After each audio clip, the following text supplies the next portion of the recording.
Buenas noches, hermanos. Es un placer poder estar aquí con ustedes y poderles compartir acerca de una de las palabras que pronunció nuestro Señor Jesucristo en la cruz, en ese fatídico día que fue consumado es, y que se encuentra en el capítulo 19 del libro de Juan, versículo 30, cuando dice esto: Cuando Jesús hubo tomado el vinagre, dijo: consumado es, y habiendo inclinado la cabeza, entregó el Espíritu. Ahora, para comenzar a hablar acerca de esta palabra o esta frase, tenemos que mirar en qué idioma y cómo se dijo en ese momento y qué significaba en ese momento para poder entender a los días de hoy.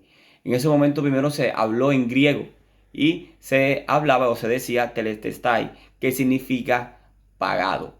Y cuando se usaba este término en esa antigüedad o en ese momento, se usaba cuando se pagaba una deuda en su totalidad.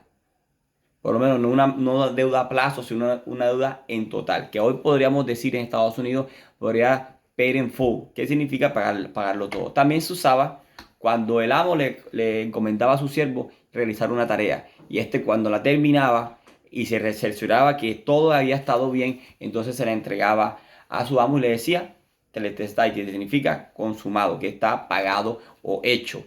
También en la parte de los israelitas se usaba también mucho cuando se hacía el sacrificio del cordero, que el sacerdote revisaba el cordero, que no tuviera mancha, que estuviera perfecto para poder ser parte del sacrificio, y también se pronunciaba la palabra tetelestai.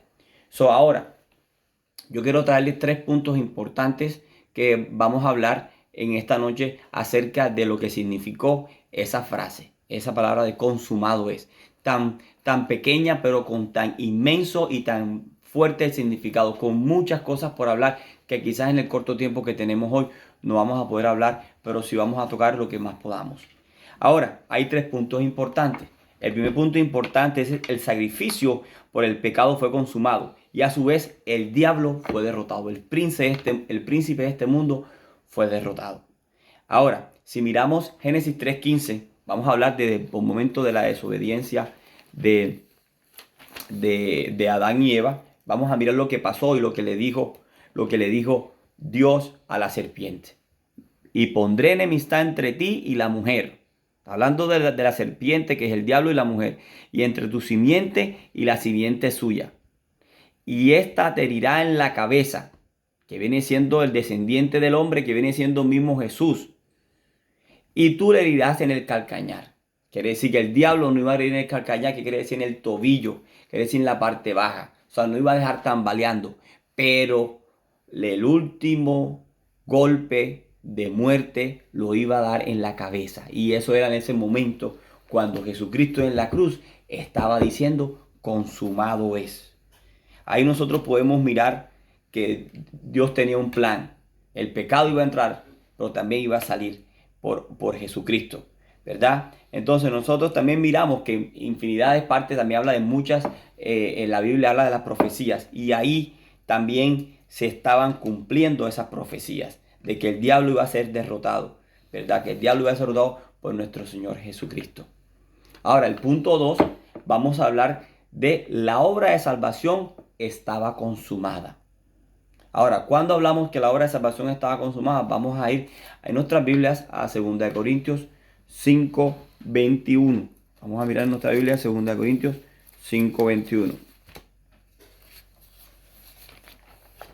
Y vamos a ver qué dice Pablo. Está diciendo, hablando a la iglesia de Corinto, y le está diciendo lo siguiente: al que no conoció pecado, por nosotros los hizo pecado, para que nosotros fuésemos hechos justicia de Dios en él.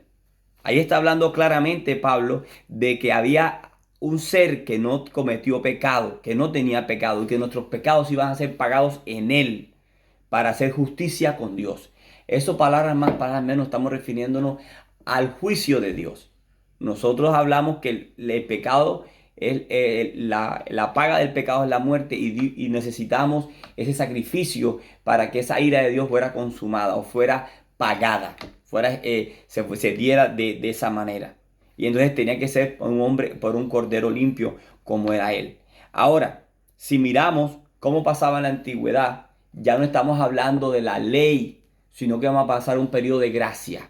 Ya no tenemos que hacer algo, un sacrificio de un cordero, sino que tenemos que llevar ese sacrificio del Cordero, que es Jesucristo. Entonces, si miramos el Antiguo Testamento, en Levíticos 22, 19, ahí podemos mirar que habla claramente, dice, para que sea aceptado ofrecéis macho sin defecto entre el ganado vacuno y entre los corderos de entre las cabras. Quiere decir que ahí en ese momento Moisés, que había creado la ley, que Dios le había dado la ley, tenía que ser pagado ese sacrificio, esas partes malas a nosotros, con un cordero sin mancha, ¿verdad? Y ahí se pagaba. Pero en este momento no estábamos hablando exactamente. Como mismo dijo Juan cuando vio a Jesús, ahí viene el cordero que quita el pecado del mundo. Juan lo había también, antes que pasara la muerte de Jesucristo, ya Juan lo sabía también y lo estaba explicando, que ese era el que iba a quitar el pecado del mundo y no iba a necesitar hacer más sacrificio. Íbamos a dejar la ley para vivir por la gracia, que es el periodo que estamos hoy. Ese fue el grande milagro de vivir en la gracia, no en la ley, sino en la gracia. Ahora, el tercer punto que quiero mencionar es el camino al cielo está abierto. En ese momento se comenzó a abrir el camino al cielo. Porque dice Romanos 6:23, si alguno también me puede seguir, dice ahí, porque la paga del pecado es muerte, mas la dádiva, que es la gracia que estamos hablando, de Dios es vida eterna en Cristo Jesús, Señor nuestro. Entonces es un regalo. No hay que matar a un cordero, no hay que hacer 50 cosas, no hay que tratar de portarse bien, que es lo que usualmente las personas tratan cuando le hablamos de Jesucristo. Yo trato de portarme bien, quiero ser un buen esposo, quiero ser un buen marido, soy un buen trabajador, pago mis impuestos, pero el pecado no lo quitas con eso. El pecado lo quitas cuando aceptas ese sacrificio de la gracia de Jesucristo en tu vida y entregas tu vida a Él aceptando que Él murió por ti y que resucitó al tercer día. Ahí es donde viene la salvación. Ese es el camino al cielo. Cuando aceptas ese regalo de esa dádiva que Dios nos da, como nos menciona Romanos 6:23. Ahora, ¿qué les quiero decir? En esta noche, pónganse a pensar.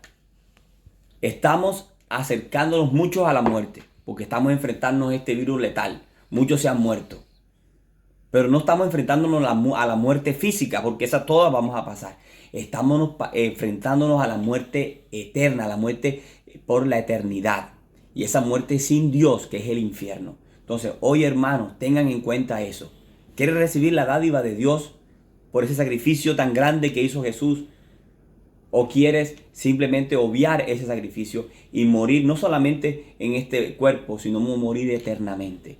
Dios nos está dando la oportunidad, nos está apretando por amor para que nosotros podamos buscarlo a Él y aceptar ese sacrificio que Jesucristo pagó en la cruz del Calvario. No mereciendo eso, pero lo hizo por amor. Es la muestra más grande de amor, esa muerte por nosotros. Que Dios los bendiga.